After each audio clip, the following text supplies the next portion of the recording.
See, for the first time in the history of this country, we got more people voting for a living than we do working for a living. And most of the folks in this room, I guarantee you, are hard-working folks. But the problem is there's so many folks now that don't have to do a thing. In government, we've continued to reward bad behavior. Anytime we give somebody money, we're rewarding them. We're telling them to keep doing what they're doing. We discourage you from taking that risk to hire another employee. We discourage you from opening that business. And so government's got to change what it does. Babies having babies, somebody's got to talk about. Politicians don't want to talk about it anymore because it's politically incorrect.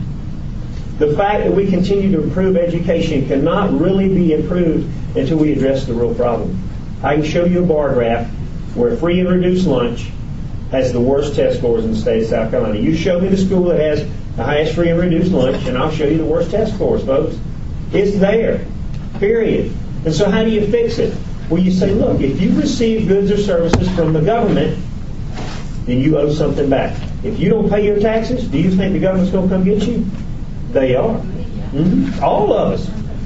There's repercussions if we don't do certain things. If you receive goods and services from the government, there are no repercussions. We don't make you take a drug test. We ought to. We don't even make you show up to your child's parent-teacher conference meeting or to the PTA meeting. You go to a school where there's an active participation of parents, and guess what? They have the highest test scores. So what do? You say, look, folks, if you receive goods or services from the government and you don't attend the parent-teacher conference, bam, you lose your benefits. We're going to have to do things like that. We can't afford to keep just giving money away. My grandmother was not a highly educated woman, but she told me as a small child to quit feeding stray animals. You know why? Because they breed. You're facilitating the problem. If you give an animal or a person ample food supply, they will reproduce. Especially one that don't think too much further than that. And so what you've got to do is you've got to curtail that type of behavior. They don't know any better. I was talking to a nurse the other day, and she was in the hospital delivery room of a girl that was 10 years old delivering a baby.